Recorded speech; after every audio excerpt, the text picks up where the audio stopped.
I don't want to mean to do a sins of the father thing, but just to make an example of Procter and Gamble, because that's where you come from, we've got a lot of challenges there too. You've got the Clarence J. Gamble legacy of being part of eugenics and really coercively hurting people. You guys are trying to turn that question around and empower people, which I think is obviously the right question. How do we deal with issues that you have current members of the Procter & Gamble board working with Monsanto, when obviously that's one of our big problems? Well, I appreciate the question actually a lot. I like having the chance to address this directly. But let me kind of take those one at a time.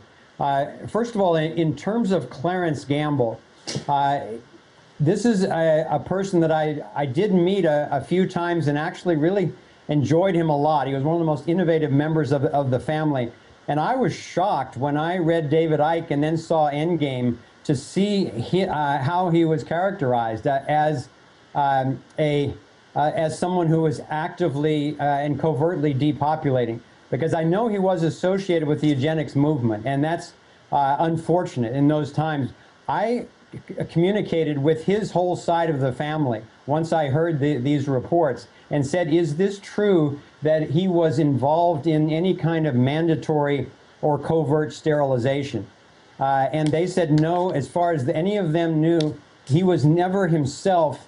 In fact, he was a fighter against mandatory sterilization, even though he was very much in favor of spreading the optional birth control and so forth to 30 countries around the world. So I don't know definitively, but that's as best I could find out from the family.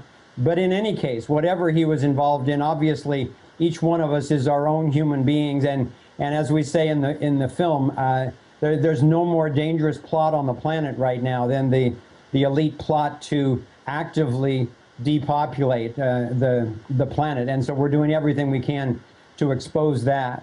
So now in relation to Procter & Gamble itself, I personally am very grateful to my ancestor, who was a candle maker and a soap maker, for the legacy that he passed on to me, which is just enough money to spend my life tracking these very questions and then making a film to try to do everything I could about it. But the company itself was one that as I've read about the history, and none of the family members have been involved in the running of the company for several generations, and our stock ownership is so minuscule that we have no financial leverage as such over the company.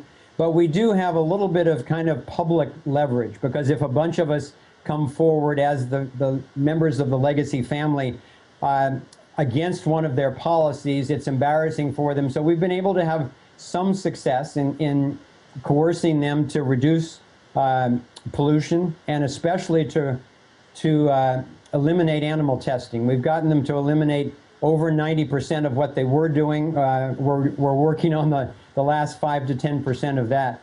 And we continue to do what we can. I wish we could do more. I'm no longer proud of that company. I don't use any of their products except an occasional razor blade. They've been unwilling to go into organic foods, and you know, when they cooperate with Monsanto, when they create RFID chips, when Dick Cheney goes on the board in the 90s, you know, for me that was the indication, okay, they really have, unfortunately, given their size, they have become, at least to some degree, a part of the military-industrial complex, which is so dangerous right now. So I don't have any hesitation about exposing any violations that they create, and I reach out to other members of legacy families to do everything we can in our generations to turn those giant ships away from the kind of centralized control and inappropriate violating behavior that a lot of them do, and either, you know, get rid of them or turn them so that they're actually really serving people and the planet in a healthy way.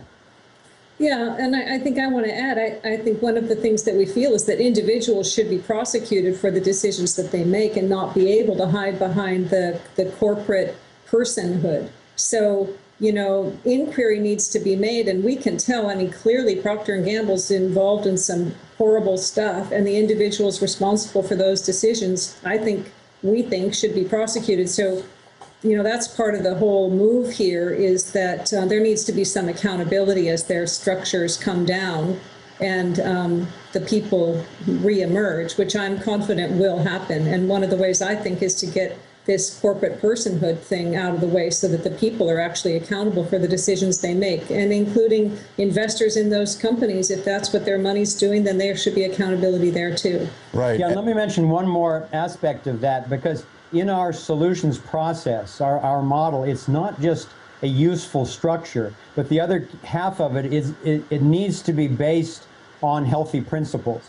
And the key principle that we base all of our solutions on is the principle of non-aggression, of the honoring of each person's property, safety, and privacy.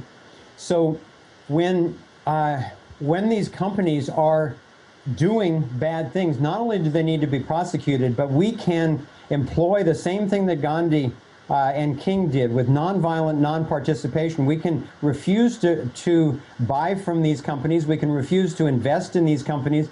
We can protest against these companies, and we can divest from other companies or organizations or universities or whatever that also invest them in the same way that divestment was so critical to getting rid of apartheid, at least to what degree it has been in South Africa. The same thing can be true for the multinational corporations and the banks in America and across the developed world. Right, and obviously this was never just about Procter & Gamble. The real problem is that all these major companies have more or less combined into one larger entity. And what I really see as the big problem is the Rockefeller Foundation or the Gates Foundation saying, everybody pool your money with us, we have the answers. But their answers are the harmful GMOs and very questionable, definitely dangerous vaccinations. And that's not the path forward.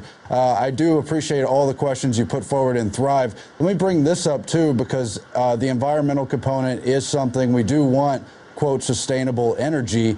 At the same time, you've got the world government level, the United Nations and what have you, also addressing those questions, and they've got a real Trojan horse where they want to use the global commons to get a greater power, something that we all are interested in solving, but not the same solution.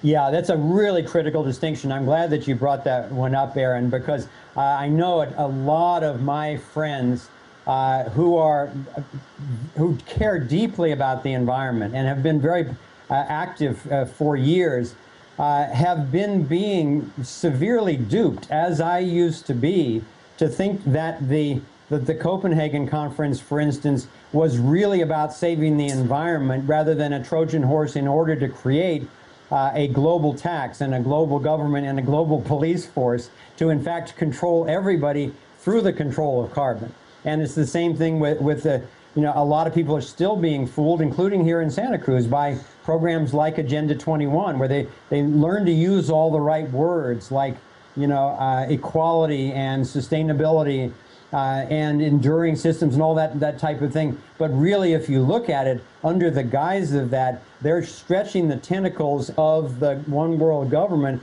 and the super state structure right down into your local communities and taking over your environment, your water, the air, the local systems, the local governments, and so forth, under the guise of taking care of the environment. And we really need to wake up and make a more mature and discerned distinction there before it's too late. Yeah, and I think it's important to reclaim a lot of that language for ourselves rather than abdicate because they've usurped it. I mean, they had the Clean Air Act. I remember, in our choice in making Thrive, talking about love was like, geez, can we do that? It's like, wait a minute, what happened here?